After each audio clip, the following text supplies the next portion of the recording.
day of full pads, and we got some live work today, which is always good. I didn't love the attitude of the team. I told them that afterwards. I think we're a weekend now, and it's probably the residual of just what camp feels like a weekend. But wanted to see more juice, wanted to see more energy in the live periods. I thought we went through the motions a little bit. It doesn't mean that we didn't get good work, because at the end of the day, we got meaningful reps. Just we can't afford to take the field the way we took today and expect to do the things we set out to do. So that was the message to the team afterwards. And we'll take advantage of the day off tomorrow and get back out on Thursday and go to work. Get status updates on Martell Height, Miles Capers, Bryson Coleman, Chase Mitchell, and Trent. Martell is going through concussion protocol. I'm actually not aware exactly where that stands right now, but it was just kind of an incident yesterday in practice where he ended up hitting his head on the ground, and we're just going to be super cautious with that. He's fine otherwise. We need to make sure we take our time. That was kind of ongoing this morning, so I'm not aware of where that is. Maybe the next one. Let's go one at a time. Capers dealt with a little shoulder yesterday right at the end of practice. He's going to be fine. But again, he's a guy who's banked a lot of reps here. We want to be cautious with that. That's just a matter of some soreness calming down, and he'll be back up. Bryson is got an ankle sprain, so he's just working recovery on that. That's not a long-term deal. My expectation is that certainly he'll be back for the first game, but hopefully he's feeling better. Hopefully we get a chance to get him back for them. Chase Mitchell, Trent Hudson. Trent is soft tissue, so again, I think he's feeling better, but we're going to take our time with that. We want to make sure we don't compromise that in something lingers through the season. I believe it's growing, so he's going to take his time, but he'll be back. He's going to be okay. Chase has a little AC sprain that, again, he's able to do some of practice, but not all of practice. We want to just manage that right now. So none of them long term, all of them a little different in terms of the return to play. All of them I expect available for the first game, and certainly be back practicing. What did you learn about the team from the first day, in full pads? Just that we can't take anything for granted. I think we every team at this point in camp is going to start kind of facing those walls mentally. I think we have physically what we need, but if we don't have the right attitude coming out here, we're not good enough to play that way. So it's everyone, come together, look at each other in the eye and saying, hey, when we put the ball down, especially in our stadium, and it's live, and that's important to us. This is a place that we want to play really well in a few weeks. We don't need to wait to do that. So love our team. I know exactly where we are. I'm excited to see, challenge them afterwards. I'm excited to see them bounce back and respond, and I'm sure they will. I've got one with a follow-up. So you talk about the focus issues. Was that kind of what was going on maybe with the pre-snap stuff with the offensive line? Were those the kind of issues there? Yeah, that's right. So okay. That's the attitude stuff where if you're stepping onto the field and you're half in, half out, and your mind's somewhere else. We worked the red zone today. We worked coming out for the offense, which is a stressful situation. We worked the three-way zone for us, which is ball right across the 50. I mean, those are some situations where performance requires focus. We have to have awareness. We can't go backwards in those situations. I mean, three-way zone is all about getting to the goal line. If you're jumping off sides and you're false starting, all of a sudden you're backing up and not giving yourself a chance to actually execute in that area to win. So same when you're in the red zone. You can't go backwards. So that's the attitude stuff that I was seeing. I felt like defensively, we played forward a little more. There was one really nice drive in the live sequence at the end where I felt like our offense established some identity. But we're a better team than that, again, but you're only as good as the focus you had today. Today we lacked what we needed to win at the highest level, and that's the challenge moving forward. How much of the offensive line issues with pre-snap things and stuff have been that kind of focus? How much has just been, okay, it's week 2 of camp, it's a lot of offensive linemen that haven't played a lot together, it's install, it's all that comes with it. How much of that is just focus? How much of that is the mechanics of the other things. It's a blend, but I don't want to let them off the hook.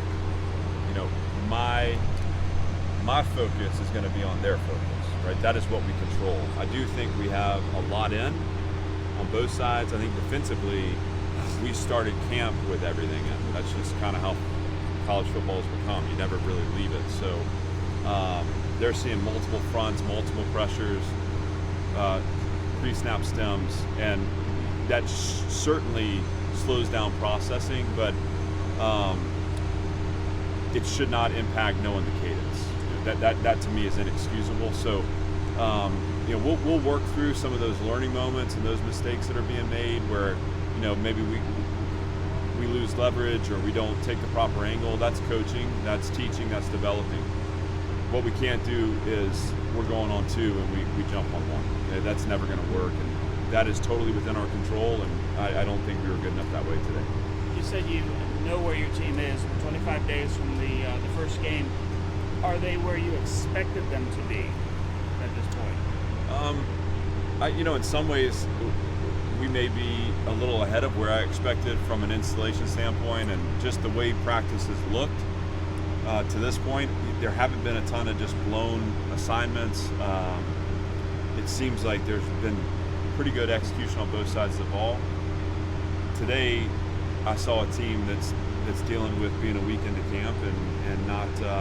We just didn't have the juice, And I think as a coach, there's a lot I can do to impact the tactics of the team and the technical aspects of development.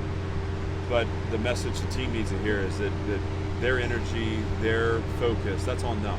That's about what they want to accomplish, and in the present moment, bringing what they need to bring, defining who they are as a player, day in and day out. So, this is a normal part of camp. Again, every year you kind of reach these points. I know I have a prideful team. I know I have a team that's invested a lot in this. Again, I challenge them after practice. I know that they'll respond, and so I'm excited for that response. This is the time of year where there's still the depth chart's not set, and you still have guys who are at 3 trying to go to 2 and 2 trying to go to 1. Are you seeing guys who are continuing to battle and not just being satisfied? I am. Yeah. I think there's a lot of that going on.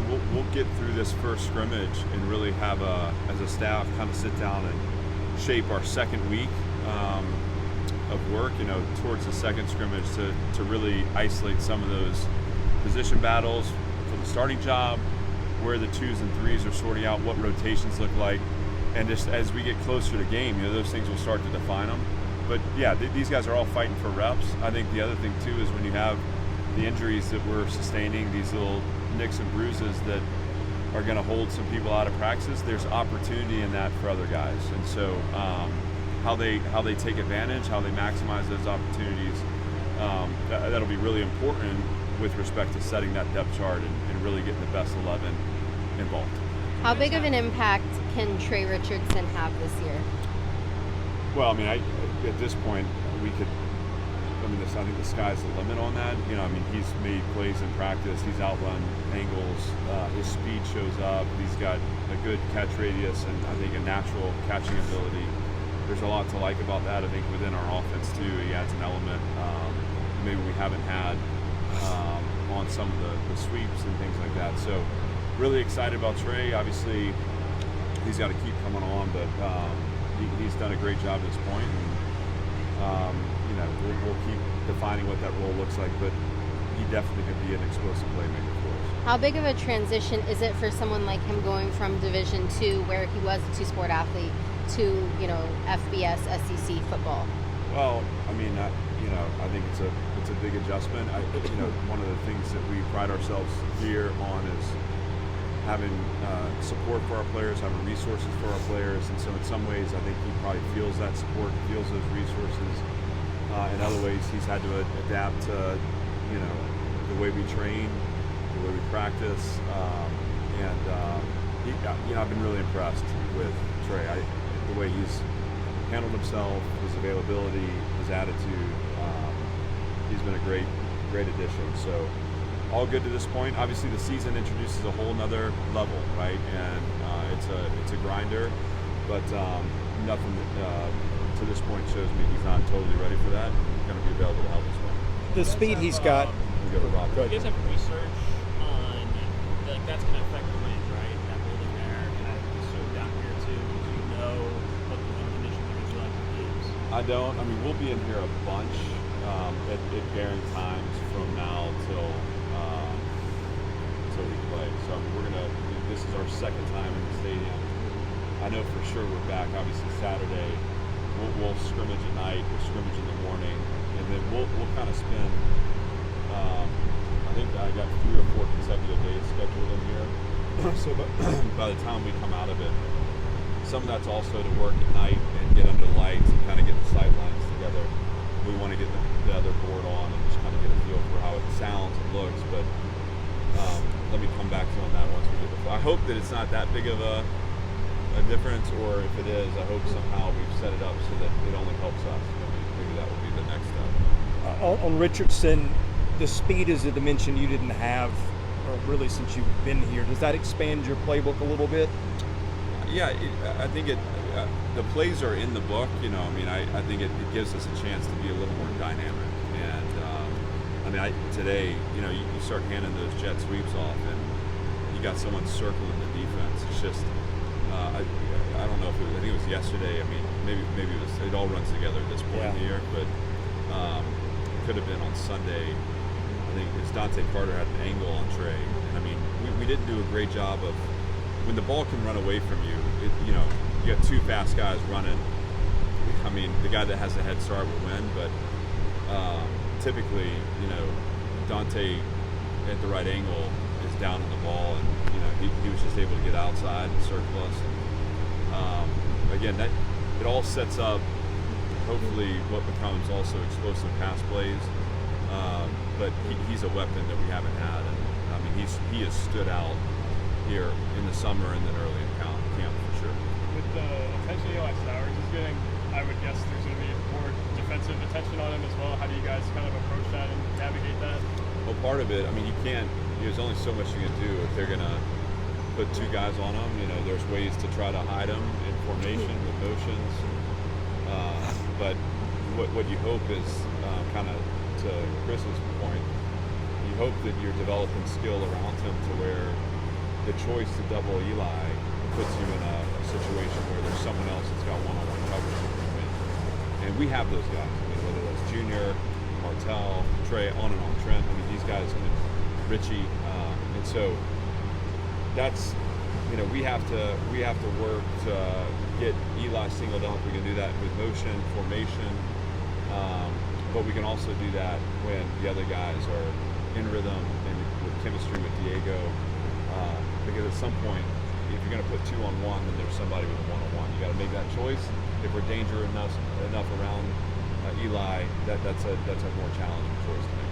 How have you seen the progress of the run game so far in camp?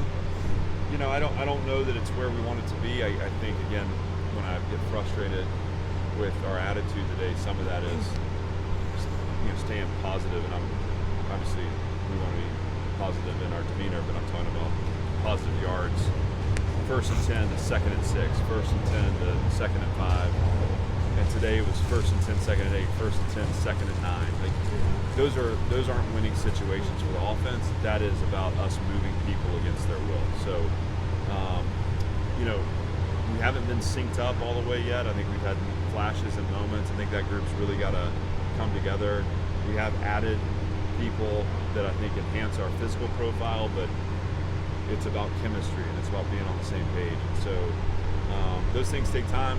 I don't think we're where we want to be run game wise yet. I think defensively we're a little further ahead of where we've been, but I expect the battle in the trenches for us to be really competitive here moving forward. Well, can you tell us about Jordan White's personality? I know he just started a foundation. Yeah, big heart, a guy that in recruiting connected with his story, his passion, his family. I think really, really special person. He's a guy that's easy he just goes about his work, doesn't say a lot. He's a great teammate, but he will be the guy that starts every play for us on offense. And so, special person, and it's no surprise that he's doing big things out there. He'll continue to do big things and use his platform for good. But we're happy to have him, and I'm grateful for him, and I've enjoyed just what he's brought to this team beyond his play on the field, but his personality and his heart. How significant is it to get Marlon's school back? Yeah, I mean, Marlon's had a really nice camp. He's kind of stepping into his own with respect to finishing plays. That's kind of been where he's needed to improve, and downing the ball in big space. I just see him growing into comfort there. He's working really hard. But that safety room, I mean, that's a competitive environment now. I mean, you got Marlon, CJ Hurd, who's played well. Dante Carter, I think, has had a really, really nice camp. I've been very impressed with how the game's slowed down, and that allows for his physical tools to show up. Carson Lawrence can play, and I think we got to always be conscious of the fact that he's still a true freshman, still has a ways to go, but I mean, he does things on the field that separate him as a freshman. So I'm excited to see him continue to develop. I wouldn't place limitations on what he's able to do. Van Hinton's another young guy that has been really impressive. We've played him a little more back. Both of those guys, Carson and Van, are getting opportunities to play behind Random too, as a true hybrid overhang. Both have shown skills doing that as well. So I mean, that room is exciting to me. We have to replace a ton of snaps there, but and so you always, I mean, there's a lot of experience gone, but I get excited looking at the talent in that room, and especially with how focused those guys are. It's been cool to see them work. Y'all were part of the Netflix documentary on SEC football that's coming out today. What was it like to be part of that documentary and to showcase your program in that way? My number one objective was to be myself and have our program be represented exactly as we are. So I think, how was it? It was as though they weren't there. Now, at the end of the day, we've watched the episodes we're featured in as a team. That was important for us to do because Netflix is going to tell a story, and that story is an important one. And I mean, I'm so grateful for their interest in our program, but in our conference. And I think this is such a fun product for fans to take in. I think it's a really cool. As a football fan, if I wasn't busy this time of year, I would have probably already watched it all. But there's no way they can tell our story authentically, because at the end of the day, you have to be here every day to do that. You have to be in all the meeting rooms. You have to understand all the relationships and connections. So, as with any show, there are going to be elements of our program that are featured, and there are going to be elements of our program that are hidden. And what I want our team to focus on is it's the strength of the whole, right? It's the individual sacrificing to be a part of something bigger than self that makes us unique. And so we can't let any kind of attention distract us from that team mission. And I'm grateful for the exposure. I'm grateful for the Vanderbilt story to be told. Doesn't mean that I always watch it and say, hey, they're telling it exactly how I wanted it told. Obviously, that's not the point.